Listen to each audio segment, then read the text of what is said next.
오케이판 회원님들 안녕하세요. 오늘부터 공고별 분석 가이드 영상을 유튜브를 통해서 제공해 드리기로 저희가 결정을 했습니다. 첫 번째로 11월 2일에 입찰이 있는 조달청 전기공사 IBK 건부터 출발하겠습니다. 오늘 제가 말씀드릴 내용은 IBK 전기건에서 꼭 체크하셔야 되는 3가지 체크 포인트, 그리고 어떻게 하면 분석을 할 수 있는지 분석 방법에 대해서 안내를 드릴 것이고, 이 방법을 가지고 저와 함께 입찰 금액을 뽑는 것까지 이렇게 진행을 할 예정입니다. 저를 믿고 따라오시면 간이중심제 입찰도 내 손으로 직접 분석하는 것 절대 어렵지 않습니다. 잘 따라오세요. 이 공사는 조달청 간이중심제로 심사합니다. 전기공사 업체분들이 경기도 지역 의무 30%로 참여를 하셔야 하고, 수정 가격이 이제 187억이기 때문에 한 200업체 정도 경쟁을 할 걸로 예상을 합니다. 11월 2일 입찰 공고입니다. 중요한 게 심사 부분인데, 입찰 가격 심사 같은 경우에는 조달청이기 때문에 배점이 60점이에요. 입찰 금액 산식에 들어가는 A, B 개수가 1.0입니다. LH는 0.2 개수를 쓰고 조달청은 A, B 개수가 1.0입니다. 여기서 차이가 있죠. 단가 심사는 감점 항목입니다. 마이너스 4점까지 최대 감점이 되고, IBK 전기공사는 고정비용 비중이 0.1%이기 때문에 만점 범위가 기준 단가의 85% 이상이 되면 단가 심사를 만점을 받을 수가 있습니다. 입찰업체분들은 PPS 비드 파일로 내역을 제출하셔야 되는 공고입니다.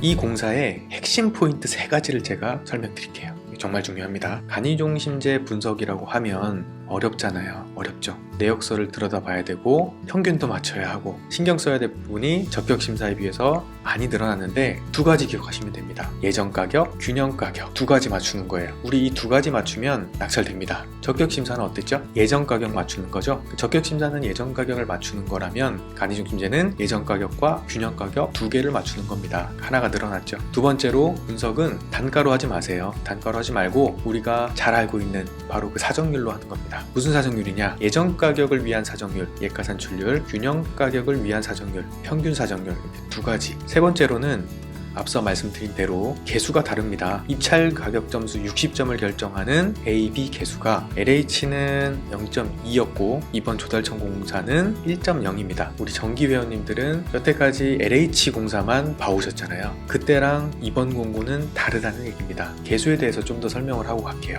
개수가 0.2일 때와 1.0일 때가 뭐가 다르냐면, 입찰한 업체들을 여기서부터 줄을 세워볼게요.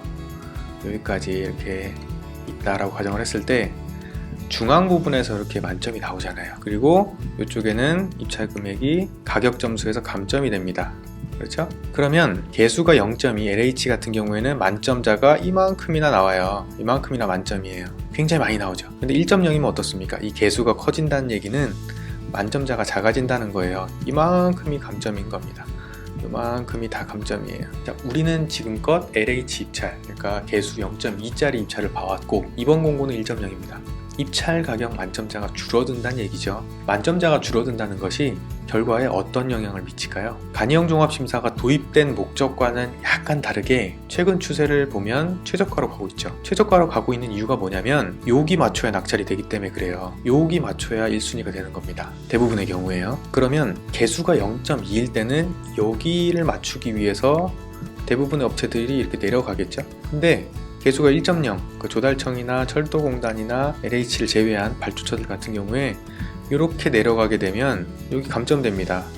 그렇죠? 그래서 너무 많이 못 내려가요, 분석을 할 때. 그래서 여기를 써야 안전빵으로 지금 만점이 되는 거예요. 그래서 균형 가격, 즉 업체들의 평균 입찰 가격이 올라갑니다. 여태까지 전기공사에서 나왔던 균형 가격보다 올라갈 겁니다. 균형 가격이 왜 중요하죠? 맞춰야 입찰 가격 60점을 받을 수 있습니다. 여기서 아주 중요한 단서 제가 말씀드린 거예요. 균형 가격이 올라갈 것이다. 분석에 참고를 하시고요.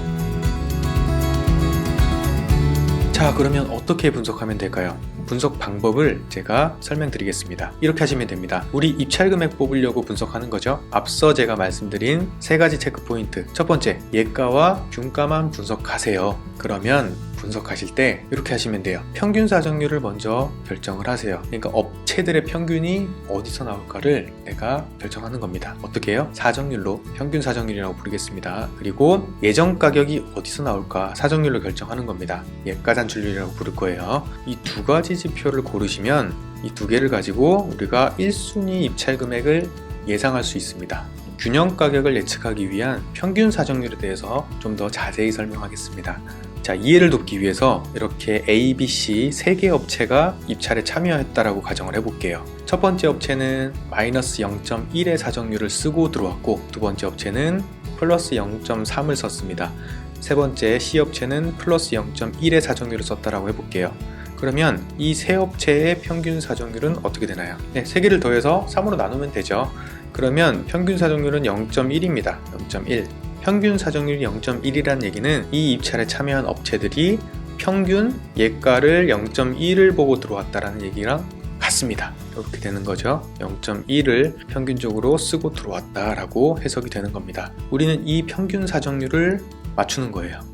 아시겠죠? 다시 돌아와서 평균 사정률을 우리가 하나 결정을 할 겁니다. 그 다음에는 예가를 결정하면 됩니다. 예정 가격은 우리 적격심사에서 대부분 익숙한 방식이고, 실제로 적격심사와 분석 방법이 다를 게 없습니다. 그래서 하시던 대로 하시면 돼요. 자, 그러면 어떻게 하는지를 설명드렸으니까 본격적으로 분석 지표들을 그래프를 통해서 보겠습니다.